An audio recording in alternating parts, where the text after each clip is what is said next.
Hello everyone, I Navneet welcome you to Gills Mentor e-learning platform। आज अपना की है इंडियन पॉलिटी दे जो ਆਪਾਂ प्रीवियस ਲੈਕਚਰਸ ਦੇ ਵਿੱਚ ਟੌਪਿਕਸ ਕਵਰ ਕੀਤੇ ਸੀਗੇ ਜੋ supreme court high court and ਜੋ ਸਟੇਟ ਐਗਜ਼ੀਕਿਊਟਿਵ ਦੇ ਵਿੱਚ ਆਪਾਂ governor CM council of minister advocate general और सब जे सारे जो आप टॉपिक कवर किए हैं उन्होंने की है एक MCQ टेस्ट होएगा जो टॉपिक आप ऑलरेडी कर चुके हैं उन्होंने जो क्वेश्चन है अज के उन्होंने उपर ही बेस्ड है और ये जो टॉपिक मतलब अज जो क्वेश्चन है वो इंपॉर्टेंट रहेंगे सारे ही पंजाब गवर्नमेंट एग्जाम के लिए जिदा कि पटवारी का एग्जाम हो या PCS का एग्जाम है या PPSC PSSB द एग्जाम्स हो या फिर बाकी दे अदर एग्जाम्स है लाइक SSC NTPC UPSC और बाकी भी कोई स्टेट PCS का एग्जाम हो उन्होंने सारे एग्जाम्स के लिए की है क्वेश्चन भी बहुत इंपॉर्टेंट है बिकॉज क्वेश्चन ना की है एक तो प्रैक्टिस हो जाती है और एक आपने थोड़ी अपनी प्रिपरेशन के बारे की है नॉलेज मिल जाती है। तो अज के MCQ सैशन स्टार्ट करने तो पहले जो आप प्रीवियस टॉपिक किया सीगा उहदे विच जो तुहाडे डाउट के क्वेश्चन आए थे एक बार की है उन्होंने देख लेने। तो क्वेश्चन सीगा कि एंग्लो इंडियंस जो नॉमीनेट किया जाता उहदे उपर क्वेश्चन सीगा। तो मैं तुहानूं लैक्चर्स में भी दस्सिया सीगा कि लोक सभा के अंदर 2 एंग्लो इंडियंस नॉमीनेट किया जाता है प्रेजिडेंट द्वारा और जो लैजिस्लेटिव असैंबली है ये की है एक एंग्लो इंडियन नॉमीनेट किया जाता सीगा गवर्नर द्वारा पर और लोक सभा लैजिस्लेटिव असैंबली के अंदर की है जो SC और ST जो कम्यूनिटी है उन्होंने मैंबरस को भी की है नॉमीनेट किया जाता है मतलब इन्नी रिजर्वेशन की रखी हुई सी SC ST और एंग्लो इंडियंस के लिए लोक सभा के अंदर और लैजिस्लेटिव असैंबली के अंदर। तो एक आया सीगा अपना थोड़ा ध्यान समझने की कोशिश करना कि 95th अमेंडमेंट एक्ट आया सीगा कॉन्स्टिट्यूशनल अमेंडमेंट एक्ट 2009 ਦੇ ਵਿੱਚ ਜਿਹਦੇ ਵਿੱਚ ਕਿ ਇਹ ਮੈਂਸ਼ਨ ਕੀਤਾ ਗਿਆ ਸੀਗਾ कि जो SC ST कम्यूनिटी ਨੂੰ जो रिजर्वेशन दी जाएगी लोक सभा एंड लैजिस्लेटिव असैंबली ਦੇ ਵਿੱਚ प्लस जो एंग्लो इंडियंस ਨੂੰ रिजर्वेशन दी जाएगी जो कि 2 नॉमीनेट किए जाते लोक सभा के अंदर एक नॉमीनेट किया जाता लैजिस्लेटिव असैंबली के अंदर। तो ये वाली जो नॉमीनेशन मतलब रिजर्वेशन का जो सिस्टम है ये रहेगा 25 जनवरी 2020 तक उदों डिसाइड किया गया सीगा 95th जो कॉन्स्टिट्यूशन अमेंडमेंट एक्ट होया सीगा उदों डिसाइड किया गया सी कि जो ये रिजर्वेशन की जो प्रोसेस है SC ST और एंग्लो इंडियंस के लिए लोक सभा और लैजिस्लेटिव असैंबली के मतलब विधान सभा के अंदर जो नॉमीनेट करने की जो रिजर्वेशन करने की जो पॉलिसी है वो एक्सपायर हो जाएगी 25 जनवरी 2020 ਨੂੰ ਇਹ ਉਦੋਂ ਕੀ ਹੈ 95th कॉन्स्टिट्यूशन अमेंडमेंट एक्ट ਦੇ की है डिसाइड किया गया सी। उस तो बाद 95th तो बाद एक आया 126th amendment act 126th constitution amendment act. इस एक्ट के की होया बहुत इंपॉर्टेंट है थोड़ा करंट के नाल ही थोड़ा रिलेटेड है क्वेश्चन आ सकता है। इस एक्ट के जो तो सी SC ST की कम्यूनिटी की जो रिजर्वेशन सी लोक सभा लैजिस्लेटिव असैंबली के अंदर उन्होंने की है इंक्रीज जो कि एक्सपायर होनी सी 25 जनवरी 2020 ठीक है 25 जनवरी 2020 ਨੂੰ की एक्सपायर हो जानी सी टर्म इनू की है फर्दर 10 साल लिए एक्सटेंड कर दिता गया 10 साल होर ऐड कर दिते गए मतलब कि हुण की एक्सपायर होएगी 25 जनवरी 2030 10 साल एक्सटेंड कर देते। पहला की है 25 जनवरी 2020 में एक्सपायर हो जानी सी SC ST कम्यूनिटी की जो नॉमीनेट रिजर्वेशन का जो प्रोसेस है जो कि 2020 में खत्म हो जाना सी उन्होंने की है 126 कॉन्स्टिट्यूशन अमेंडमेंट एक्ट के नाल 10 साल होर इंक्रीज कर दिता गया मतलब हुण जो रिजर्वेशन का जो प्रोसेस है लोक सभा के अंदर लैजिस्लेटिव असैंबली के अंदर वो की है 25 जनवरी 2030 में जाके एक्सपायर होएगा। और इसे कॉन्स्टिट्यूशन अमेंडमेंट एक्ट के अंदर 126 जो कॉन्स्टिट्यूशन अमेंडमेंट एक्ट सीगा आप पहला देखा सीगा कि जो 95th कॉन्स्टिट्यूशन अमेंडमेंट एक्ट सीगा उहदे विच एंग्लो इंडियंस का भी मैंशन सीगा कि एंग्लो इंडियंस का भी की है 25 जनवरी 2020 में एक्सपायर हो जाएगा पर ये की है इस 126th कॉन्स्टिट्यूशन अमेंडमेंट एक्ट के अंदर जो एंग्लो इंडियंस नू नॉमीनेट किया जाता सीगा उहदे बारे की है कुछ भी मैंशन नहीं किया गया मतलब ना तो ये दसिया गया कि इनू सिस्टम ने कंप्लीटली अबॉलिश कर दिता गया है ना ही की है फर्दर की है एक्सटेंड किया गया कुछ भी मैंशन नहीं किया सिर्फ इन्ना मैंशन होया कि SC ST की जो कम्यूनिटी की रिजर्वेशन है लोक सभा के अंदर लैजिस्लेटिव असैंबली के अंदर वो फर्दर की है 10 साल लिए एक्सटेंड हो गई है लेकिन एंग्लो इंडियंस जो नॉमीनेट करने का जो प्रोसेस सीगा जो रिजर्वेशन एंग्लो इंडियंस को मिली सी उहदा कुछ की है मैंशन नहीं किया गया।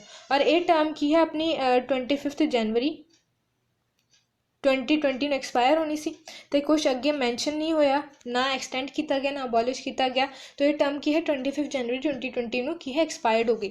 तो अगर ਆਪਾਂ ਕਰੰਟ ਦੀ ਗੱਲ ਕਰੀਏ ਤਾਂ 25 ਜਨਵਰੀ ਜੋ ਕਿ ਜਾ ਚੁੱਕਿਆ ਹੈ, 25 ਜਨਵਰੀ 2020 ਨੂੰ ਕੀ ਹੈ ਜੋ ਐਂਗਲੋ ਇੰਡੀਅਨਸ ਨੂੰ ਨੋਮੀਨੇਟ ਕਰਨ ਦੀ ਜੋ ਰਿਜ਼ਰਵੇਸ਼ਨ ਸੀਗੀ ਉਹ ਐਕਸਪਾਇਰਡ ਹੋ ਚੁੱਕੀ ਹੈ, ਰਾਈਟ, ਐਕਸਪਾਇਰਡ ਹੋ ਚੁੱਕੀ ਹੈ। ਬਟ ਇਸ ਤੋਂ ਬਾਅਦ ਜੋ all India Anglo Indian association ਹੈ, ਜਿੱਦਾਂ ਹਰ ਇੱਕ ਕਮਿਊਨਿਟੀ ਦੀ ਇੱਕ ਐਸੋਸੀਏਸ਼ਨ ਹੁੰਦੀ ਹੈ, ਸੇਮ ਵੇ ਕੀ ਹੈ ਜੋ all India Anglo Indian association ਹੈ ਉਹਨੇ ਕੀ ਹੈ ਸੁਪਰੀਮ ਕੋਰਟ 'ਚ ਇੱਕ ਕੇਸ ਫਾਈਲ ਕੀਤਾ ਸੀਗਾ। ਸੁਪਰੀਮ ਕੋਰਟ 'ਚ ਇਹਨੇ ਕੀ ਹੈ ਕੇਸ ਫਾਈਲ ਕੀਤਾ ਸੀ ਇਸ ਡਿਸੀਜਨ ਦੇ ਲਈ ਕਿ ਜੋ ਐਂਗਲੋ ਇੰਡੀਅਨਸ ਦੀ ਨੋਮੀਨੇਸ਼ਨ ਹੈ ਉਹਨੂੰ ਵੀ ਇਨਕਰੀਜ਼ ਕਰੋ।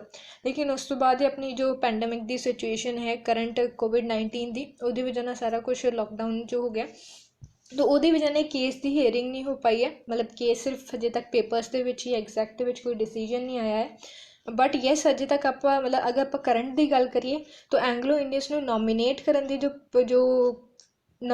ਦੀ ਜੋ ਪ੍ਰੋਸੈਸ ਸੀਗਾ ਉਹ ਟਰਮ ਐਕਸਪਾਇਰਡ ਹੋ ਚੁੱਕੀ ਹੈ, ਰਾਈਟ, ਐਕਸਪਾਇਰਡ ਹੋ ਚੁੱਕੀ ਹੈ। ਉਹਨੂੰ ਅਬੋਲਿਸ਼ਡ ਕੀਤਾ ਗਿਆ ਇਹ ਹਜੇ ਤੱਕ ਕਨਫਰਮ ਨਹੀਂ ਹੋਇਆ ਬਿਕੋਜ਼ ਉਹਦੇ ਕੇਸ ਦਾ ਅੱਗੇ ਆਪਾਂ ਨੂੰ ਬਾਅਦ 'ਚ ਪਤਾ ਲੱਗੇਗਾ ਜਦੋਂ ਇਹ ਲੋਕਡਾਊਨ ਓਪਨ ਹੋਏਗਾ। ਤਾਂ ਉਸ ਤੋਂ ਬਾਅਦ ਕਿਉਂਕਿ ਪੋਸੀਬਿਲਿਟੀ ਕਿਉਂਕਿ ਇੰਡੀਆ ਦੇ ਵਿੱਚ ਰੀਨਿਊ ਵੀ ਕੀਤਾ ਜਾ ਸਕਦਾ ਹਰ ਕਿਸੇ ਨੂੰ, ਤਾਂ ਬਾਅਦ 'ਚ ਪਤਾ ਲੱਗੇਗਾ। ਲੇਕਿਨ ਅਗਰ ਆਪਾਂ ਕਰੰਟ ਦੀ ਗੱਲ ਕਰੀਏ ਤਾਂ ਕਰੰਟ ਦੇ ਵਿੱਚ ਟਰਮ ਐਕਸਪਾਇਰਡ ਹੋ ਗਿਆ। ਐਗਜ਼ੈਕਟ ਦੇ ਵਿੱਚ ਕੀ ਹੋਇਆ ਹੁਣ ਜਦੋਂ ਅਗਲੇ ਇਲੈਕਸ਼ਨਸ ਹੋਣਗੇ, ਜਦੋਂ ਲੋਕ ਸਭਾ ਦੇ ਅੰਦਰ ਨੋਮੀਨੇਸ਼ਨ ਕੀਤੇ ਜਾਣਗੇ ਉਦੋਂ ਪਤਾ ਲੱਗੇਗਾ ਕਿ ਉਹ ਐਂਗਲੋ ਇੰਡੀਅਨਸ ਨੂੰ ਨੋਮੀਨੇਟ ਕਰਨਗੇ ਕਿ ਨਹੀਂ ਕਰਨਗੇ, ਐਗਜ਼ੈਕਟ ਦੇ ਵਿੱਚ ਉਦੋਂ ਪਤਾ ਲੱਗੇਗਾ। ਲੇਕਿਨ ਇਹ ਜਨਵਰੀ ਦੇ ਵਿੱਚ ਕੀ ਹੈ ਇਹ ਵਾਲੀ ਜੋ ਨੋਮੀਨੇਸ਼ਨ ਕਰਨ ਦੀ ਜੋ ਪ੍ਰੋਸੈਸ ਸੀਗਾ ਇਹ ਕੀ ਹੈ ਐਕਸਪਾਇਰਡ ਹੋ ਚੁੱਕਿਆ। ਮਾਈ ਮਿਸਟੇਕ ਕਿ ਮੈਂ ਸਟੈਟਿਕ ਪੜ੍ਹਾਤਾ ਲੇਕਿਨ ਉਹਨੂੰ ਕੀ ਹੈ ਕਰੰਟ ਦੇ ਨਾਲ ਰਿਲੇਟ ਨਹੀਂ ਕੀਤਾ। ਤੋਂ ਪਹਿਲਾਂ ਨੋਮੀਨੇਟ ਕੀਤਾ ਜਾਂਦਾ ਸੀ ਜੋ ਕਿ ਟਰਮ ਕੀ ਹੈ 25 ਜਨਵਰੀ 2020 ਨੂੰ ਐਕਸਪਾਇਰਡ ਹੋ ਚੁੱਕੀ ਹੈ। ਕਰੰਟ ਦੀ ਸਿਚੁਏਸ਼ਨ ਇਹ ਹੈ ਕਿ ਐਕਸਪਾਇਰਡ ਹੋ ਚੁੱਕਿਆ ਹੈ ਇਹ ਟਰਮ। ਹੁਣ ਅੱਗੇ ਆਪਾਂ ਨੂੰ ਜਦੋਂ ਇਹ ਜੋ ਕਰੰਟ ਜੋ ਪ੍ਰੋਬਲਮ ਚੱਲ ਰਹੀ ਹੈ ਇਹਦਾ ਸੋਲਿਊਸ਼ਨ ਆਏਗਾ ਉਹ ਤੋਂ ਬਾਅਦ ਪਤਾ ਲੱਗੇਗਾ, ਮਤਲਬ ਨੈਕਸਟ ਇਲੈਕਸ਼ਨਸ ਦੇ ਵਿੱਚ ਨੋਮੀਨੇਟ ਕੀਤਾ ਜਾਏਗਾ ਕਿ ਨਹੀਂ ਉਦੋਂ ਥੋੜ੍ਹੀ ਕਲੈਰਿਟੀ ਆਏਗੀ। ਲੇਕਿਨ ਅੱਜ ਦੀ ਗੱਲ ਕਰੀਏ ਤਾਂ ਅੱਜ ਇਹ ਟਰਮ ਕੀ ਹੈ ਜਨਵਰੀ ਦੇ ਵਿੱਚ ਐਕਸਪਾਇਰਡ ਹੋ ਚੁੱਕੀ ਹੈ। तो ये सीगा जो एंग्लो इंडियंस का क्वेश्चन सीगा वो वाला आंसर। नैक्सट क्वेश्चन आया सीगा कि अंबैसडर और जो हाई कमिश्नर्स होंगे उन्होंने विच डिफरेंस की, ये भी क्वेश्चन सीगा किसी का। तो अंबैसडर और हाई कमिश्नर दे विच एज सच कोई ज़्यादा डिफरेंस नहीं है, बस ये डिफरेंस है कि जिहड़ी कंट्रीज़ जो कि यूनाइटेड नेशनस के मैंबर ने या फिर की नॉन कॉमनवैल्थ कंट्रियाँ हैं, ठीक है, थोड़ा समझने की कोशिश करना कि जिहड़ी कंट्री या तो यूनाइटेड नेशन का मैंबर है, मतलब यूनाइटेड नेशन है वो, या फिर की एक नॉन कॉमनवैल्थ कंट्री है, उस कंट्री के जो डिप्लोमैटिक मिशनस के हैड होंगे उन्होंने की है अंबैसडर कहते, राइट। जिहड़ी कंट्री यूनाइटेड नेशन कंट्री है या फिर नॉन कॉमनवैल्थ कंट्री है उहदे डिप्लोमैटिक हैड नूं दूसरी कंट्री दे विच की है अंबैसडर कहते। और जिहड़ी कंट्रियां की है कॉमनवैल्थ के मैंबरस ने, जो कंट्रियां कॉमनवैल्थ दी मैंबर ने उन्हां दे जो डिप्लोमैटिक हैड होंदे जो डिप्लोमैटिक मिशनस के हैड होंदे उन्होंने की है हाई कमिश्नर कहते। हुण एग्जाम्पल के तौर पर की है इंडिया एक कॉमनवैल्थ कंट्री है, लेकिन जो USA है अमेरिका है वो की है यूनाइटेड नेशन है, एक वो नॉन कॉमनवैल्थ कंट्री है, वो कॉमनवैल्थ कंट्री नहीं है। तो एग्जाम्पल दे लेना कि अमेरिका का जो एक डिप्लोमैटिक मिशन का हैड इंडिया के विच आके आएगा, मतलब एज अ डिप्लोमैटिक मिशन का हैड बन के, तो उन्होंने की है इंडिया के विच अंबैसडर कहा जाएगा, राइट। अमेरिका के डिप्लोमैटिक हैड नूं की है अंबैसडर कहा जाएगा क्योंकि अमेरिका की है एक नॉन कॉमनवैल्थ कंट्री है। और दूसरी साइड पर ब्रिटेन जो कि कॉमनवैल्थ कंट्री है उसका जो डिप्लोमैटिक मिशन का हैड होएगा उन्होंने की है हाई कमिश्नर कहेंगे। सिर्फ इन्ना क डिफरेंस है, अंबैसडर के ऑफिस नूं अंबैसी कहते हैं और हाई कमिश्नर के ऑफिस नूं की है हाई कमीशन कहते हैं। जिदा ऑस्ट्रेलिया भी एक ही है कॉमनवैल्थ का ही मैंबर है, तो जो ऑस्ट्रेलिया का जो कोई डिप्लोमैटिक हैड है जो इंडिया के विच आएगा तो उन्होंने की है हाई कमिश्नर कहेंगे। इंडिया भी एक ही है कॉमनवैल्थ का ही मैंबर है। इंडिया ने की है 1949 ਨੂੰ कॉमनवैल्थ की मैंबरशिप ਲਈ ਸੀਗੀ, मैंबरशिप एक्सैप्ट की सी, आप ऑलरेडी डिस्कस कर चुके हैं।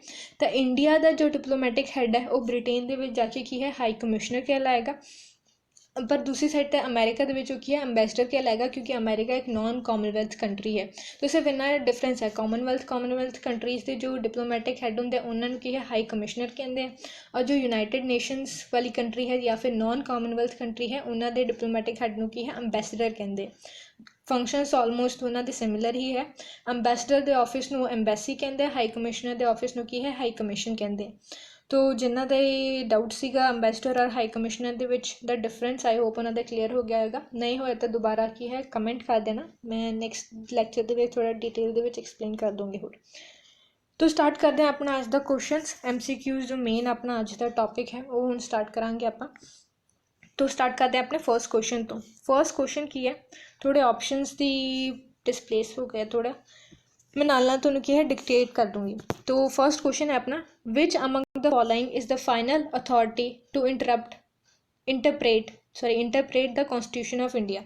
क्वेश्चन है कि इन्हां विचों किहड़ी है फाइनल अथॉरिटी है इंटरप्रेट करन लई, मतलब एग्जैक्ट दे विच जो कॉन्स्टिट्यूशन का मीनिंग एक्सप्लेन करते हैं, तो इन्हां विचों किहड़ी वो बॉडी है जो कि फाइनल अथॉरिटी है कॉन्स्टिट्यूशन नूं एक्सप्लेन करन दे लिए, कॉन्स्टिट्यूशन दे नाल रिलेटेड है। तो ऑप्शन ए है प्रेजिडेंट, बी ऑप्शन है सुप्रीम कोर्ट, सी ऑप्शन है काउंसिल ऑफ मिनिस्टर और डी ऑप्शन है पार्लीमेंट।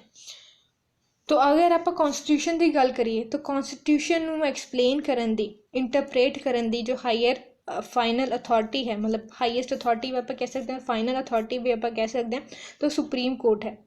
ये पता है कि आप ऑलरेडी जो सुप्रीम कोर्ट का जो आप टॉपिक डिस्कस किया डिस्कस किया कि पार्लीमेंट अगर कोई लॉ पास आउट कर दे या फिर कोई एक्ट पास कर दे या फिर कोई constitution amendment act pass out कर दे, तो सुप्रीम कोर्ट को पावर है कि उस पास किए हुए लॉ या एक्ट नूं की है इनवैलिड डिक्लेयर कर सकती है। तो जो फाइनल अथॉरिटी है इंटरप्रेट करन दी कॉन्स्टिट्यूशन है तो वो की है सुप्रीम कोर्ट दे कोल है, क्योंकि सुप्रीम कोर्ट दे कोल के है जुडिशियल रिव्यू की पावर भी है, प्लस ये कोल की है रिट्स इशू करने की भी पावर है। तो फाइनल अथॉरिटी कॉन्स्टिट्यूशन को इंटरप्रेट करन दी है सुप्रीम कोर्ट। तो अपने फर्स्ट क्वेश्चन का की है राइट आंसर बी है। मूव करते हैं अपने सेकंड क्वेश्चन दे वल। सेकंड क्वेश्चन है, who among the following was first women जज ऑफ इंडिया। तो ये थोड़ा स्टैटिक आ गया कि फर्स्ट वुमेन जज कौन सी इंडिया दे। ए ऑप्शन है लीला सेठ, बी ऑप्शन है अन्ना चांडी और सी है फातिमा बीवी और डी है सुजाता मनोहर। तो ये चार लेडीज़ के नाम है, वुमेन्स के नाम है। ए है लीला सेठ और बी है अन्ना चांडी भी कह सकते हैं और इन्हें चैंडी भी कहते, प्रोनाउंसिएशन डिफरेंशिएट कर सकती है। सी है फातिमा बीबी और डी है सुजाता मनोहर। तो फर्स्ट वुमेन जज जो इंडिया दी सीगे, तो वह राइट आंसर है फातिमा बीबी, सी ऑप्शन की है अपना राइट आंसर है। जो अन्ना चांडी सीगे ये की है ब्रिटिश इंडिया के ड्यूरिंग जो ब्रिटिश एंपायर सीगा इंडिया दे विच, उस ड्यूरिंग इंडिया के फर्स्ट वुमेन जज सीगे। लेकिन अगर सिर्फ आप इंडिया की गल करिए, ब्रिटिश इंडिया की गल ना करिए, तो फातिमा बीबी आएगा। अगर इतने मैंशन होंदा कि ब्रिटिश एरा के ड्यूरिंग इंडिया की फर्स्ट वुमेन कौन सी जज, तो वो सीगे अन्ना चांडी। और जो लीला सेठ है एक ही है दिल्ली हाई कोर्ट है उहदी की है फर्स्ट वुमेन जज सी, प्लस दिल्ली हाई कोर्ट दी की है फर्स्ट चीफ जस्टिस भी सी। और सुजाता मनोहर भी की है एक फीमेल जज ही सीगे। बट अगर आप फर्स्ट वुमेन जज ऑफ इंडिया की गल करिए तो की है फातिमा बीवी सीगे। और ब्रिटिश एरा की गल आ जाएगी तो एना चैंडी होएगी, और दिल्ली की अगर गल आएगी तो लीला सेठ होएगी। तो इस क्वेश्चन का राइट आंसर है सी, और बाकी के चार ऑप्शन भी की है आप एक्सप्लेन कर चुके हैं। नेक्स्ट क्वेश्चन है अपना कि which of the following statement is false about chief minister. तो CM के लिए इन्हों के विचों किहड़ी स्टेटमेंट है जो फॉल्स है, फॉल्स का क्वेश्चन है। उन स्टेटमेंट्स एक बार आप देख लेने। तो फर्स्ट स्टेटमेंट है कि there is no special provision for appointment and election of chief minister in the constitution, कि कॉन्स्टिट्यूशन दे विच चीफ मिनिस्टर की अपॉइंटमेंट और इलैक्शंस के लिए कोई स्पेशल प्रोविजन मैंशन नहीं है। ये फर्स्ट स्टेटमेंट है। बी है कि आर्टिकल 154 है जो स्टेट करता है कि that the governor will appoint the chief minister, कि 154 आर्टिकल दे विच ही मैंशन है कि गवर्नर चीफ मिनिस्टर को अपॉइंट करेगा। सी स्टेटमेंट है कि governor is free to appoint any person as the chief minister. C statement कह रहा है कि गवर्नर की है किसी मतलब अपॉइंटमेंट करने के लिए वो कोई फ्री है थोड़ा कि फ्रीली अपॉइंट कर सकता है किसी भी इंसान एज अ चीफ मिनिस्टर। जो अपनी डी स्टेटमेंट है वो की है कि there is no such system in the constitution that the chief minister should prove a majority before his appointment, कि कॉन्स्टिट्यूशन दे विच इदां दा भी कोई प्रोविजन मैंशन नहीं है जिहदे नाल की है अपॉइंटमेंट तो पहला चीफ मिनिस्टर नूं अपने की है मेजोरिटी प्रूफ करनी पे मतलब जो भी अपने स्टेट लैजिस्लेचर है उहदे विच। तो ये की है क्वेश्चन सीगा कि स्टेटमेंट पूछ रहा कि फॉल्स किहड़ी है। तो जो फॉल्स है वो की है बी स्टेटमेंट है, क्योंकि 154 नहीं है, जो आर्टिकल 164 है वो 164 ਆਰਟੀਕਲ ਦੇ ਵਿੱਚ ਲਿਖਿਆ ਹੈ ਕਿ ਗਵਰਨਰ ਕੀ ਹੈ ਅਪॉइंट ਕਰੇਗਾ ਚੀਫ ਮਿਨਿਸਟਰ ਨੂੰ। ਫਰਸਟ ਸਟੇਟਮੈਂਟ ਕੀ ਹੈ ਰਾਈਟ ਹੈ, ਬਿਕੋਜ਼ ਅਪॉइंटमेंट ਲਈ ਔਰ ਇਲੈਕਸ਼ਨ ਲਈ ਕੁਛ ਵੀ ਕॉन्स्टिट्यूशन ਦੇ ਵਿੱਚ स्पेशल प्रोविजन मैंशन नहीं है। तो इस थर्ड स्टेटमेंट भी करैक्ट है, क्योंकि गवर्नर की है फ्री है अपॉइंट करने लिए किसी भी इंसान को चीफ मिनिस्टर। अगर तो कोई पार्टी ने मेजोरिटी जीती है तो वो किसी भी मैंबर को चीफ मिनिस्टर अपॉइंट कर सकते हैं। अगर किसी भी पार्टी ने की है मेजोरिटी वोट्स नहीं है किसी भी पार्टी को, तो गवर्नर को की है फ्री विल है किसी भी इंसान को चीफ मिनिस्टर अपॉइंट करने दी। और जो डी स्टेटमेंट सी कि चीफ मिनिस्टर ਨੂੰ ਆਪਣੀ ਮੈਜੋਰਟੀ ਪ੍ਰੂਫ ਨਹੀਂ ਕਰਨੀ ਪੈਂਦੀ ਅਪॉइंटमेंट ਤੋਂ ਪਹਿਲਾਂ, ਤੇ ਇਹ ਵੀ ਬਿਲਕੁਲ ਕਰੈਕਟ ਸਟੇਟਮੈਂਟ ਹੈ, ਕਿਉਂਕਿ ਉਹਨੂੰ ਕੀ ਹੈ ਆਪਣੇ ਅਪॉइंटमेंट ਤੋਂ ਬਾਅਦ ਆਪਣੀ ਮੈਜੋਰਟੀ ਪ੍ਰੂਫ ਕਰਨ ਲਈ 1 ਮਹੀਨੇ ਦਾ टाइम ਦਿੱਤਾ ਜਾਂਦਾ है। तो डी स्टेटमेंट भी करेक्ट है। तो अपनी जो फॉल्स स्टेटमेंट है वो की है सिर्फ बी ऑप्शन ही की है इस आंसर का, इस क्वेश्चन का करेक्ट आंसर है, क्योंकि 154 नहीं 164 आर्टिकल है। तो इस क्वेश्चन का राइट आंसर हो की है ऑप्शन बी। मूव करते हैं नेक्स्ट क्वेश्चन के बाद। नेक्स्ट क्वेश्चन है कि who determines the salary and the allowances of the chief minister. तो चीफ मिनिस्टर की सैलरी और अलाउंसेस के नाल कौन डील करते हैं? ए ऑप्शन है गवर्नर, बी ऑप्शन है स्टेट लेजिस्लेचर, सी है प्रेजिडेंट और डी है पार्लियामेंट। तो इसका जो राइट आंसर है चीफ मिनिस्टर की सैलरी और अलाउंसेस के नाल डील करते हैं स्टेट लेजिस्लेटर। ये आप ऑलरेडी डिस्कस कर चुके हैं कि स्टेट लैजिस्लेचर के की है CM और बाकी जो मिनिस्टर्स होंगे उन्होंने सैलरी वगैरह डिसाइड होंगी है। पार्लियामेंट के अंदर जो प्राइम मिनिस्टर होंगे और जो लोक सभा और राज्य सभा के मैंबर्स होंगे उन्होंने सैलरी डिटरमाइन की जाती है। CM की अगर आप सैलरी की गल करिए तो स्टेट लैजिस्लेचर की है डिसाइड की जाती है। नैक्सट अपना जो क्वेश्चन है कि which of the following statement is false. इन्होंने किहड़ी स्टेटमेंट है जो फॉल्स है। ये स्टेटमेंट है कि chief minister's tenure is not fixed with some condition, कि CM का जो टेन्योर है वो फिक्सड नहीं है कुछ कंडीशन के लिए। तो ये स्टेटमेंट की है करेक्ट है, क्योंकि चीफ मिनिस्टर की अगर आप कॉन्स्टिट्यूशन की गल करिए तो कॉन्स्टिट्यूशन के कोई टर्म नहीं मैंशन है, बट आप जो 5 साल कहने वो मैं उधर भी दसया सी कि इनडायरैक्टली कहने, बिकॉज ये की है चीफ मिनिस्टर की जो पोजीशन है सीट की है वो लैजिस्लेटिव असैंबली तो सपोर्ट के ऊपर डिपेंड करती है। लैजिस्लेटिव असैंबली 5 साल तक होंगी है, तो जिन्ना चिर असैंबली रहेगी उन्हें सपोर्ट करने लिए उन्ना चिर वो मैंबर की है CM रहिंदा है। तो इनडायरैक्टली 5 साल है, लेकिन कॉन्स्टिट्यूशन की है कोई टर्म मैंशन नहीं हैगी। बी स्टेटमेंट है कि if the chief minister resign from his post then the entire council of minister has to resign। तो ये भी करेक्ट स्टेटमेंट है कि जो चीफ मिनिस्टर रिजाइन करता है उदों की है पूरी काउंसिल ऑफ मिनिस्टर ने भी की है रिजाइन करनी पैंदी है, क्योंकि चीफ मिनिस्टर ही की है हैड होंदा है काउंसिल ऑफ मिनिस्टर्स का। सी स्टेटमेंट है कि governor is the president of inter state council. तो ये स्टेटमेंट की है रॉन्ग है, क्योंकि गवर्नर नहीं होंदा एग्जैक्टिव विच, जो प्राइम मिनिस्टर होंदे वो होंदे चेयरमैन होंदे इंटर स्टेट काउंसिल के। तो जो PM होंदे अपने वही की है चेयरमैन होंदे इंटर स्टेट काउंसिल के। तो गवर्नर कोई प्रेजिडेंट नहीं होंदा इंटर स्टेट काउंसिल का। जो डी स्टेटमेंट है कि collective responsibility of council of minister is to state legislature. तो जो काउंसिल ऑफ मिनिस्टर की कलैक्टिव रिस्पॉन्सिबिलिटी है तो स्टेट लैजिस्लेचर की वाल होंगे भी करैक्ट है, पर इतने करैक्शन आ जाता है कि स्टेट लैजिस्लेचर अगर तो सिर्फ यूनिकैमरल है तो स्टेट असैंबली आएगा इतने, अगर बाय कैमरल होंगे तो स्टेट लैजिस्लेचर आप की है कह सकते हैं, लेकिन यूनिकैमरल की अगर कंडीशन आएगी तो सिर्फ इतने की ऑप्शन स्टेट असैंबली आएगा। तो अपना सीगा कि फॉल्स स्टेटमेंट केड़ी है, तो की है अपना answer C option right answer है, क्योंकि जो गवर्नर है वो इंटर स्टेट काउंसिल का प्रेजिडेंट नहीं होंदा, बल्कि जो प्राइम मिनिस्टर है वो चेयरमैन होंगे इंटर स्टेट काउंसिल के। तो फॉल्स स्टेटमेंट जो सी स्टेटमेंट वो की है फॉल्स है। मूव करते हैं अपने नेक्स्ट क्वेश्चन के बाद। नेक्स्ट क्वेश्चन है कि who provide oath to other minister of the state other than the chief minister. तो चीफ मिनिस्टर तो अलावा जो बाकी दे मिनिस्टर्स होंगे स्टेट लैजिस्लेचर के अंदर उन्होंने ओथ कौन एडमिनिस्ट्रेट करांदा है, क्वेश्चन है अपना। ए ऑप्शन है चीफ मिनिस्टर, बी ऑप्शन है speaker of the assembly, C option है chief justice of high court और डी ऑप्शन है गवर्नर। तो जो बाकी दे मैंबर्स होंगे मतलब मिनिस्टर्स होंगे चीफ मिनिस्टर तो अलावा उन्होंने ओथ की है गवर्नर एडमिनिस्ट्रेट कराते हैं। आप ऑलरेडी की है डिस्कस कर चुके हैं कि चाहे वो काउंसिल ऑफ मिनिस्टर्स है या फिर मैंबर्स है असैंबली दे या काउंसिल दे, लैजिस्लेटिव असैंबली या फिर लैजिस्लेटिव काउंसिल के मैंबर्स ने उन्होंने ओथ की है गवर्नर एडमिनिस्ट्रेट कराते। तो इस क्वेश्चन का जो राइट आंसर है वो की है option D governor is the right answer. Move करते हैं नेक्स्ट क्वेश्चन के बाद। नेक्स्ट क्वेश्चन है कि which among the following is the correct age of retirement of जज of supreme court. Supreme court के जज की रिटायरमेंट की एज कितनी है, ये क्वेश्चन है। ए ऑप्शन है 58 ईयर्स, बी ऑप्शन है 60 ईयर्स, सी ऑप्शन है 62 ईयर्स और डी ऑप्शन है 65 ईयर्स। तो ये सारा कुछ भी आप ऑलरेडी कर चुके हैं, तो जल्दी कमेंट करके आंसर करो कि सुप्रीम कोर्ट के जज की रिटायरमेंट की एज कितनी है। तो ये जो राइट आंसर है वो की है 65 ईयर्स। सुप्रीम कोर्ट के जज की रिटायरमेंट की एज की है 65 ईयर्स है, और हाई कोर्ट के जज की है 62 ईयर्स। तो 62 ईयर्स रिटायरमेंट एज है हाई कोर्ट के जज की, और सुप्रीम कोर्ट की जज की रिटायरमेंट एज की है 65 ईयर्स। क्वेश्चन से अपने सुप्रीम कोर्ट के जज तक, तो इस क्वेश्चन का जो राइट आंसर है वो की है ऑप्शन डी।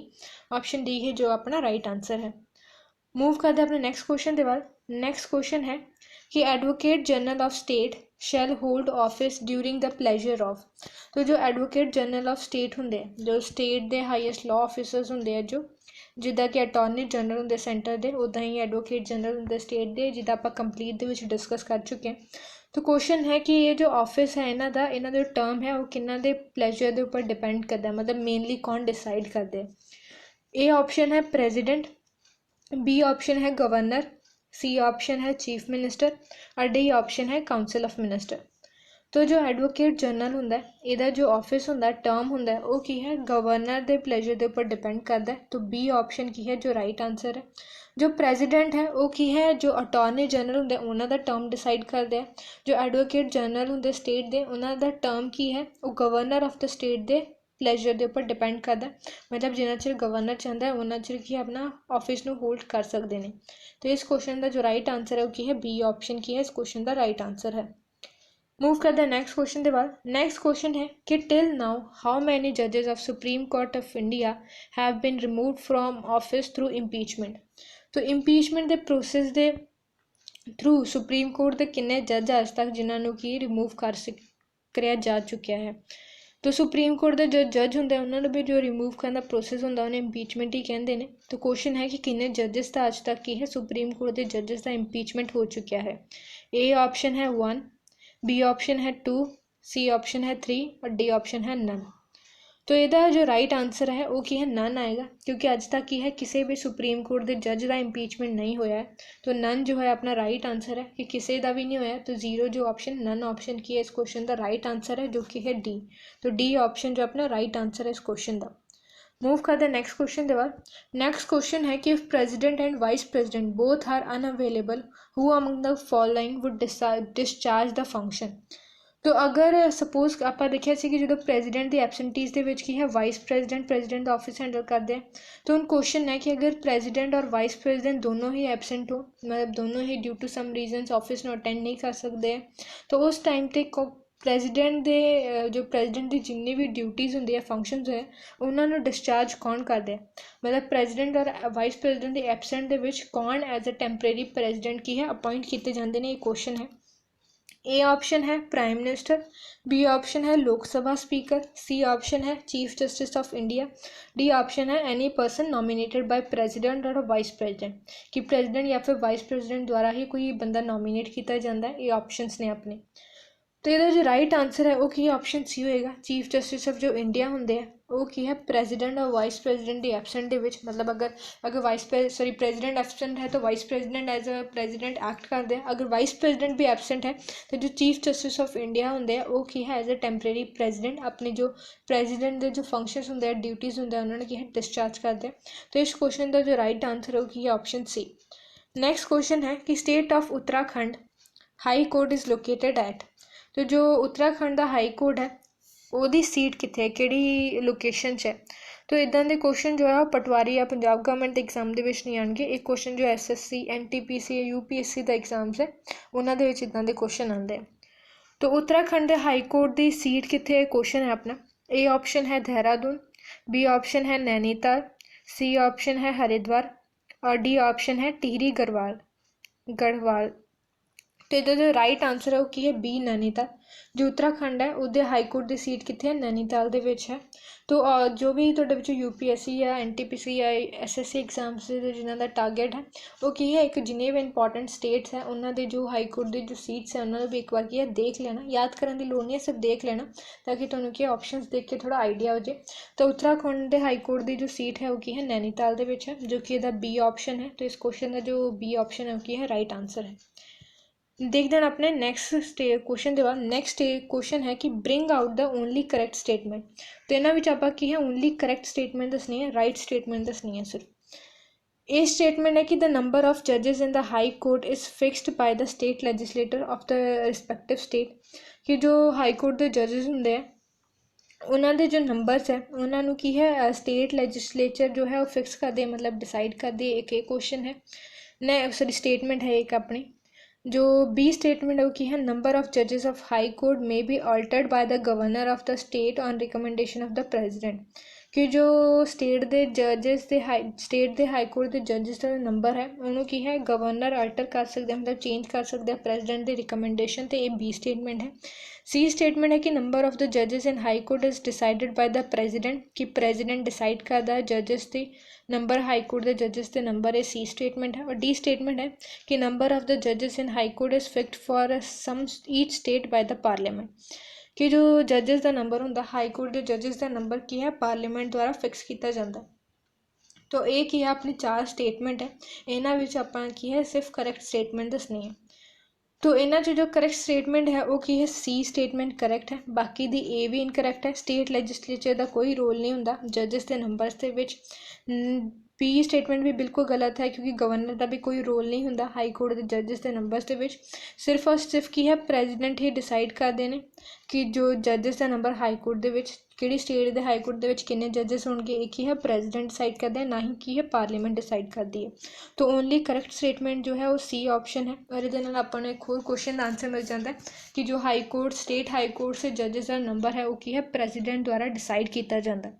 तो प्रेजिडेंट ही की है हाई कोर्ट के जजेस का नंबर इंक्रीज डिक्रीज या फिर ट्रांसफर करना वो सारा कुछ की है डिसाइड कर दे। तो जो करैक्ट स्टेटमेंट हो की है सी स्टेटमेंट अपनी करैक्ट आंसर है इस क्वेश्चन का। मूव करते हैं अपने नेक्स्ट क्वेश्चन के बाद। नेक्स्ट क्वेश्चन है कि who among the following can remove the governor of a state from office. तो गवर्नर नू कौन रिमूव कर सकता है वो ऑफिस के विचों। एक क्वेश्चन है कि गवर्नर नू कौन रिमूव कर सकता है, एक क्वेश्चन है अपना। ए ऑप्शन है लेजिस्लेटिव असेंबली, बी ऑप्शन है पार्लियामेंट, सी ऑप्शन है प्रेजिडेंट और डी ऑप्शन है सुप्रीम कोर्ट। तो आपको दसना है कि इन्होंने 4 ऑप्शन के विचों कौन है जो कि गवर्नर नू की है वो ऑफिस के विचों रिमूव कर सकते हैं। मतलब कि गवर्नर के रिमूवल की पावर कि कोल है अपना क्वेश्चन है। तो यदा जो राइट आंसर हो कि option C president is the right answer. President ही की है अपॉइंट करता है गवर्नर नू और प्रेजिडेंट ही की है रिमूव कर सकता है गवर्नर नू। और जो गवर्नर है वो रिज़ाइन भी की है प्रेजिडेंट नू ही अपना सबमिट कर दिया। तो इन्हों का मेजोरिटी जो भी फंक्शन है गवर्नर का प्रेजिडेंट के नाल ही की है एसोसीएटेड होंदा रिलेटेड होंदा। तो इस क्वेश्चन का जो राइट आंसर हो कि ऑप्शन सी राइट आंसर सीगा इस क्वेश्चन का अपना। मूव करते हैं नेक्स्ट क्वेश्चन के बाद। नेक्स्ट क्वेश्चन है कि who is the chief executive had of the state. तो स्टेट के चीफ एग्जीक्यूटिव हैड कौन होंगे एक क्वेश्चन है। सारा कुछ आप वैसे ऑलरेडी डिटेल डिस्कस कर चुके हैं। तो सारे का आंसर क्वेश्चन की है करैक्ट आना चाहिए। बस एक दो स्टैटिक जो क्वेश्चन सीगे मतलब कि फर्स्ट फीमेल जज का क्वेश्चन जो इस टाइप के जो स्टैटिक क्वेश्चन सीगे इन्हों का मैं मान सकती हाँ, लेकिन बाकी सारा कुछ तो आप डिटेल डिस्कस किया। तो तुहाडा की आंसर राइट होना चाहिए। तो एक chief executive had of state कौन होंगे क्वेश्चन है अपना। ए ऑप्शन है अपना कि चीफ मिनिस्टर, बी है गवर्नर, सी है प्रेजिडेंट और डी ऑप्शन है नन ऑफ द अबव। तो अगर आप चीफ एग्जीक्यूटिव हैड की करिए स्टेट की तो द राइट आंसर है ऑप्शन बी गवर्नर की है चीफ एग्जीक्यूटिव हैड होंगे स्टेट के। और रियल एग्जीक्यूटिव जो हैड होंगे रियल हैड होंगे chief minister. Same way union के चीफ एग्जीक्यूटिव हैड होंगे प्रेजिडेंट और रियल हेड होंगे चीफ जो प्राइम मिनिस्टर सॉरी। तो इस क्वेश्चन का जो अपना राइट आंसर है ऑप्शन बी गवर्नर की है चीफ एग्जीक्यूटिव हेड होंगे स्टेट के। मूव करते हैं अपने नेक्स्ट क्वेश्चन के वाल। नेक्स्ट क्वेश्चन है कि द पावर टू क्रिएट और अबॉलिश, इतने और आएगा ऑफ नहीं आएगा और। The power to create or abolish legislative council in state is vested with which among the following। तो legislative council नू create करन दी और abolish करन दी पावर की दे कोले क्वेश्चन है। ये भी पूरा प्रोसेस आप डिस्कस कर चुके हैं। ए ऑप्शन है council of state of ministers, मतलब जो स्टेट ऑफ मिनिस्टर्स की काउंसिल होंगी है कि वो कोले पावर है। बी ऑप्शन है governor of the state, governor कोल की ये पावर है क्रिएट करन दी अबॉलिश करन दी। सी है legislative assembly of the state कि लेजिस्लेटिव असेंबली को पावर है क्रिएट करन दी और अबॉलिश करन दी काउंसिल लेजिस्लेटिव काउंसिल नू। डी है प्रेजिडेंट ऑफ इंडिया। तो यदा पूरा आप पूरा प्रोसेस ही जो अपना लेटेस्ट सैशन से ਉਹਦੇ ਵਿੱਚ डिस्कस ਕੀਤਾ ਸੀਗਾ। तो ਇਹਦਾ जो राइट आंसर है वो की है ऑप्शन सी है। लैजिस्लेटिव असैम्बली ही की है अपनी 2/3 मेजोरिटी ਦੇ ਨਾਲ ਰੈਜ਼ੋਲੂਸ਼ਨ ਪਾਸ ਕਰਕੇ ਪਾਰਲੀਮੈਂਟ ਕੋਲ ਭੇਜਦੀ ਹੈ। ਦੈਨ ਆਫਟਰ ਡੈਟ ਪਾਰਲੀਮੈਂਟ ਕੀ ਹੈ ਕ੍ਰੀਏਟ ਕਰ ਸਕਦੀ ਹੈ, ਅਬੋਲਿਸ਼ ਕਰ ਸਕਦੀ ਹੈ। तो ਇੱਥੇ ਅਗਰ ਪਾਰਲੀਮੈਂਟ ਔਰ ਲੈਜਿਸਲੇਟਿਵ ਅਸੈਂਬਲੀ ਦਾ ਜੋ ਆਪਸ਼ਨ ਹੈ ਉਹ ਕਦੇ ਵੀ ਇੱਕ ਨਾਲ ਨਹੀਂ ਆਏਗਾ। ਅਗਰ ਪਾਰਲੀਮੈਂਟ ਔਰ ਲੈਜਿਸਲੇਟਿਵ ਅਸੈਂਬਲੀ ਦੋਨੋਂ ਇਕੱਠੇ ਆਪਸ਼ਨਸ ਆ ਗਏ ਤਾਂ ਤੁਹਾਨੂੰ ਤੀਜਾ ਆਪਸ਼ਨ ਕੀ ਹੈ ਬੋਥ ਏ ਔਰ ਬੀ ਦਾ ਹੀ आएगा। ये श्योरिटी है, ये कन्फ्यूज होने वाली कोई गल नहीं है। इतने देखो पार्लीमेंट का ऑप्शन नहीं दिता तो इसलिए लैजिस्लेटिव असैम्बली राइट आंसर है। अगर मान लो सपोज इतने होंदा ए स्टेटमेंट होंदी कि पार्लीमेंट और सी होंदा लैजिस्लेटिव असैम्बली तो डी स्टेटमेंट तुहाडा होना सी बोथ ए एंड सी, क्योंकि दोनों को ही जॉइंट दी पावर है। अगर लैजिस्लेटिव असैम्बली रेजोल्यूशन पास करके ही पार्लीमेंट को नहीं भेजेगी तो की है क्रिएट और अबॉलिश भी नहीं कर सकती। और लैजिस्लेटिव असैम्बली की है विदाउट रेजोल्यूशन पास किए भी उन्होंने की है क्रिएट और अबॉलिश नहीं कर सकते। तो पार्लीमेंट और लैजिस्लेटिव असैम्बली जो है दोनों की ही पावर मैटर करती है काउंसिल ਨੂੰ क्रिएट करने के लिए तो और अबॉलिश करने के लिए। सो इस क्वेश्चन का जो राइट आंसर है वो की है सी। लैजिस्लेटिव असैम्बली कोल ही ये पावर है कि वो क्रिएट कर सकती है, अबॉलिश कर सकती है लैजिस्लेटिव काउंसिल ਨੂੰ इन्हां 4 स्टेटमेंट्स के अकॉर्डिंग। अगर पार्लीमेंट आएगा ये ऑप्शन का तो तीसरा ऑप्शन तो की है बोथ पार्लीमेंट और लैजिस्लेटिव असैम्बली का आएगा।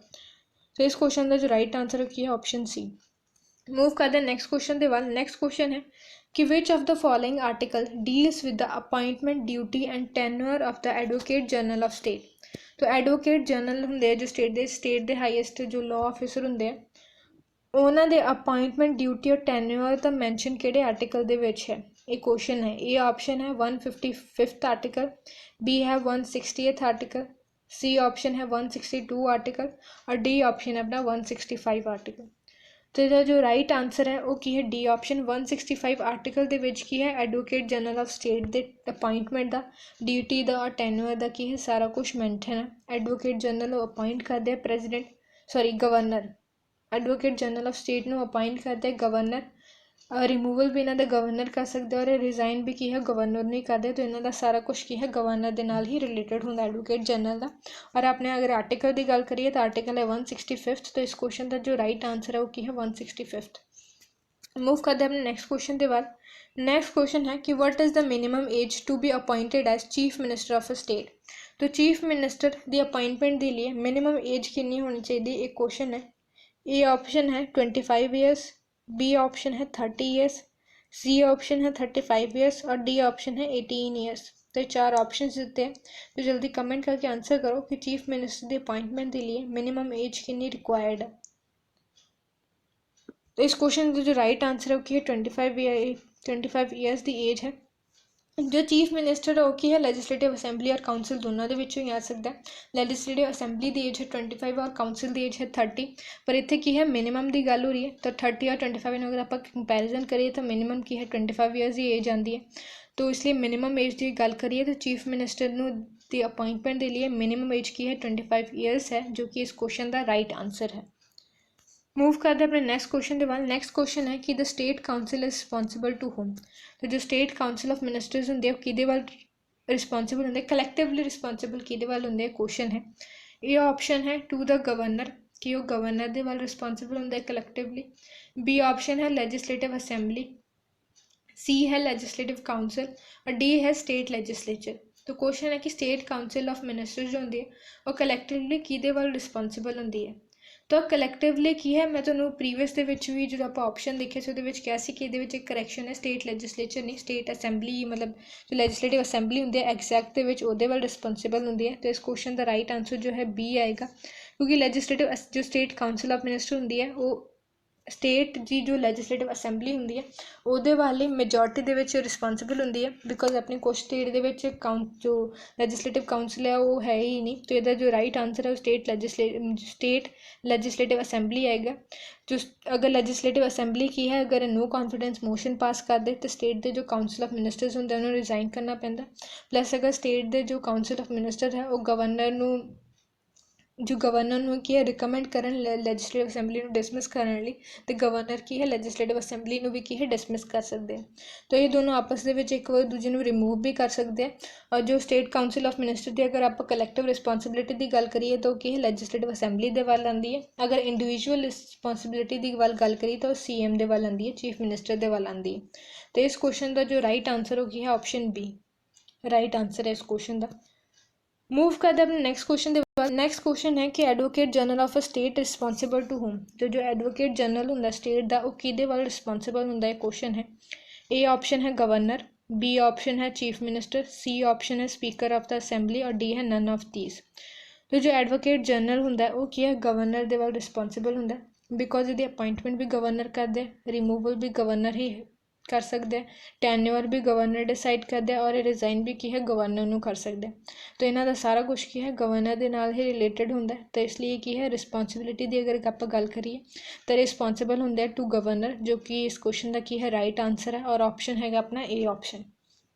मूव करते हैं अपने नेक्स्ट क्वेश्चन के वाल। नेक्स्ट क्वेश्चन है कि what is the minimum as for becoming a member of state legislative council.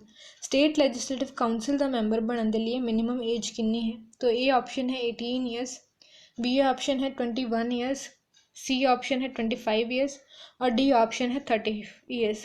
तो ये चार अपने को ऑप्शन ने इन्होंने आप दसना है कि लेजिस्लेटिव काउंसिल का मैंबर बनने की मिनिमम एज कितनी है। तो इसका राइट आंसर होगा ऑप्शन डी 30 ईयर्स की है मिनिमम एज है लेजिस्लेटिव काउंसिल के लिए और 25 ईयर्स की एज है मिनिमम लेजिस्लेटिव असैम्बली के लिए। तो असैम्बली के क्वेश्चन आए तो 25 ईयर्स है, काउंसिल का पर इतने क्वेश्चन आ रहा है जो कि अपना डी ऑप्शन है 30 ईयर्स। तो इस क्वेश्चन का जो राइट आंसर है वो की है D option 30 years is the minimum age to become a member of legislative council. इस क्वेश्चन का की है राइट आंसर होएगा। मूव करते हैं अपने नेक्स्ट क्वेश्चन के बाद। नेक्स्ट क्वेश्चन है कि members of legislative council submit its his resignation to. तो अगर कोई मैंबर है लेजिस्लेटिव काउंसिल का वो अपना रेजिग्नेशन किनू सबमिट करते हैं क्वेश्चन है। ए ऑप्शन है चेयरमैन, बी ऑप्शन है प्रेजिडेंट, सी ऑप्शन है चीफ मिनिस्टर और डी ऑप्शन है अपना गवर्नर।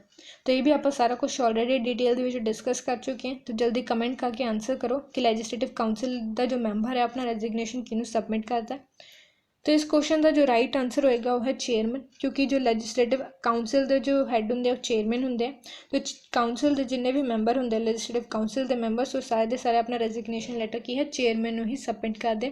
सो इस क्वेश्चन का राइट आंसर है A option chairman is the right answer of this question. Move करते हैं नेक्स्ट क्वेश्चन के बाद। नेक्स्ट क्वेश्चन है कि who can take the decision to cancel the assembly membership of any person under the 10th schedule. Question है कि 10th schedule के under जिहदे की है एंटी डिफेक्शन लॉ आंदा है। आप शेड्यूल्स के उपर ऑलरेडी एक पूरा टॉपिक की है डिटेल में डिस्कस कर चुके हैं। तो 10th शेड्यूल जो कि एंटी डिफेक्शन लॉ के नाल डील करता है। तो शेड्यूल के अकॉर्डिंग असैम्बली का जो मैंबर है उसकी मैंबरशिप नू कैंसल करने का जो राइट है या पावर है वो किहदे हत्थ विच है। ये क्वेश्चन है। ए ऑप्शन है गवर्नर, बी ऑप्शन है चीफ मिनिस्टर, सी ऑप्शन है असैम्बली स्पीकर और डी ऑप्शन है chief justice of high court. तो यदा जो राइट आंसर है वो है असैम्बली स्पीकर। स्पीकर ही की है असैम्बली का हैड होंगे, काउंसिल का हैड चेयरमैन होंगे।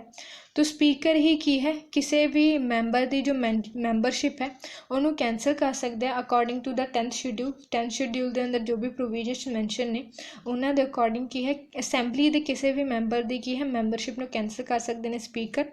और काउंसिल के लेजिस्लेटिव काउंसिल के हैड होंगे चेयरमैन। तो उन्होंने जो भी है उन्होंने डील किया है जो काउंसिल के मैंबर्स की मैंबरशिप ने डील चेयरमैन करते हैं। लेकिन आप असैम्बली की गल करिए तो की है स्पीकर डील करते हैं। तो जो राइट आंसर की है अपना ऑप्शन सी होएगा असैम्बली स्पीकर ही है जो कि कैंसल कर सकता है असैम्बली के मैंबर की मैंबरशिप अंडर 10th शेड्यूल।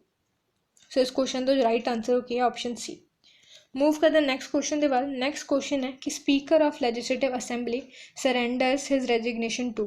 तो लेजिस्लेटिव असैम्बली के जो स्पीकर होंगे स्पीकर की गल हो रही है मैंबर की नहीं, वो अपना रेजिग्नेशन लैटर किनू सरेंडर करते हैं सबमिट करते हैं। ए ऑप्शन है चीफ मिनिस्टर, बी ऑप्शन है गवर्नर, सी ऑप्शन है chief justice of high court और डी ऑप्शन है डिप्टी स्पीकर। तो आप ऑलरेडी देख चुके हैं कि असैंबली के जो मैंबर्स होंगे वो अपना रेजिग्नेशन लैटर की है स्पीकर को सबमिट कर दे। हुण क्वेश्चन आया कि स्पीकर अपना रेजिग्नेशन लैटर किनू सरेंडर कर दे सबमिट कर दे। ऑलरेडी डिटेल दे विच डिस्कस कर चुके हैं अपना जो लास्ट लैक्चर च आप डिस्कस किया सी। जल्दी कमेंट करके आंसर करो कि स्पीकर अपना रेजिग्नेशन लैटर किनू सरेंडर करते हैं। ऑप्शन है chief minister, governor, chief justice of high court और डिप्टी स्पीकर। सो इस क्वेश्चन का जो राइट आंसर रहेगा option D option right answer है। उदों भी आप डिस्कस किया कि स्पीकर अपना रेजिग्नेशन लैटर की है सबमिट कर दे या सरेंडर कर दे डिप्टी स्पीकर नूं, और चेयरमैन भी अपना रेजिग्नेशन लैटर की है सरेंडर कर दे सबमिट कर दे डिप्टी चेयरमैन नूं। तो इत्थे स्पीकर का क्वेश्चन सीगा, तो इस क्वेश्चन का जो राइट आंसर है अपना डी ऑप्शन होएगा जो कि डिप्टी स्पीकर है। So D option is the right answer of this question. सो ये सीगे अपने अज के क्वेश्चन। आई थिंक अज आप 23 और 24 क्वेश्चन किए हैं, मैं काउंट नहीं किए। तो तुसीं अपना की है टोटल स्कोर्स दस देना, या फिर किसी भी क्वेश्चन के कोई डाउट हो, या फिर जिन्हें भी अपना प्रीवियस अज तक आप टॉपिक्स कवर किए किसी टॉपिक के प्रीवियस कोई तो डाउट होए तो कमेंट कर देना। और जिन्हों के जो दो डाउट के क्वेश्चन से एक एंग्लो इंडियंस का और एंबेसडर का, तो आई होप उन्होंने डाउट क्लीयर हो गया होगा। अगर उन्होंने डाउट क्लीयर हो गया तो भी मैंने एक बार कमेंट करके दस देना, अगर नहीं होया फिर भी मैं कमेंट कर देना, मैं नैक्सट लैक्चर के है दोबारा रिपीट कर दूँगी। और अगर अज के किसी करंट क्वेश्चन के कोई डाउट है तो भी कमेंट कर देना, मैं की है थोड़ा क्लीयर कर दूँगी। कमेंट के अपना डाउट जरूर पूछा करो कि अगर बाई चांस यही क्वेश्चन जो क्वेश्चन थोड़ा डाउट है और यही एग्जाम के आ गया तो की आंसर रॉन्ग हो जाएगा। तो इसलिए अगर कोई डाउट है तो उन्होंने ज़रूर कमेंट करके की है पूछा करो, डाउट अपना क्लीयर कराया करो। सो आज के लिए बस इन्ना ही। Thank you for watching and take care.